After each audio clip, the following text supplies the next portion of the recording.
I'm on the side of the road in Chong Nonsi, and I'm just absolutely astounded. I've come across a Beta Montecarlo. I've just come off the highway. I'm cutting through Chong Nonsi. This is a really rough industrial area. You can see the trucks banging around behind me, and it's just factories, warehouses, the docks. It's a very rough area. You wouldn't expect to see a Beta Montecarlo here.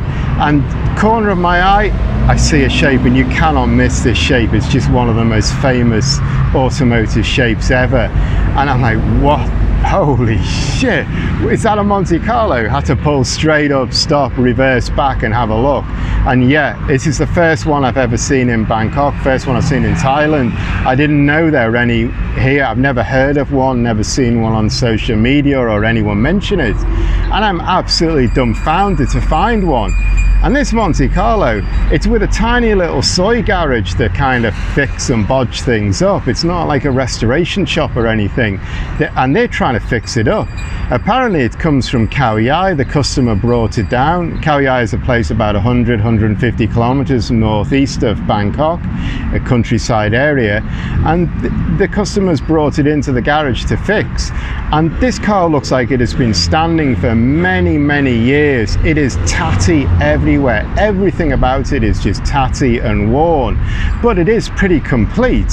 And so it's, you know, it's all there. And surprisingly, the bits that you would expect to rot and corrode and be broken, like the rear lights, the headlights, they've got no corrosion or anything wrong with them. The grille is fine.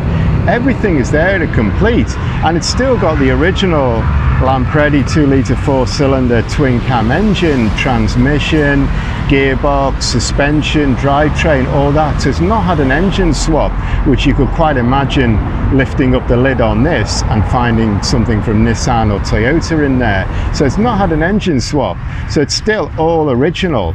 And the body, the chassis looks in pretty good condition. There's a bit of rot on the front bulkheads, but it doesn't look more than surface peeling.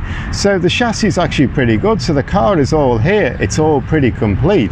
But this garage have got a huge job to try and fix this.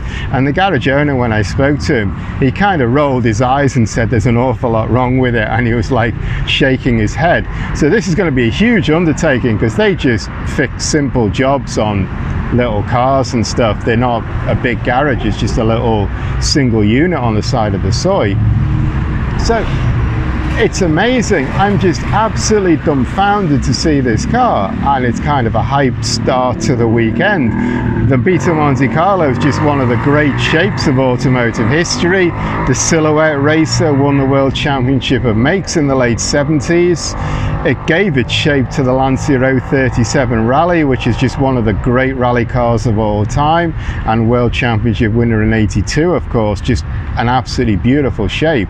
And this car is just absolutely beautiful. Even though it's tatty, it's been standing for years, it's still a Monte Carlo. It still absolutely looks the part, even with bumpers missing and other bits that they've taken off. So it's really nice to see this car here. It's really chuffed. I'm really chuffed to see this car. And it's also, it's a Series 2. I can only tell that because it's got glass in the flying buttresses here, and the early ones didn't. I'm not sure the other differences. And everything looks original. The only things I didn't see the original is it's got a really horrible aftermarket plastic steering wheel in it, and the garage had put a new radiator in the back, which is part of their starting to fix it up. Apart from that, all the car seems to be here and all seems to be complete. So if this garage don't quite get it all back to normal, then in longer term, this is a great project for someone in Bangkok. A great shaped car to find back on the road here one day.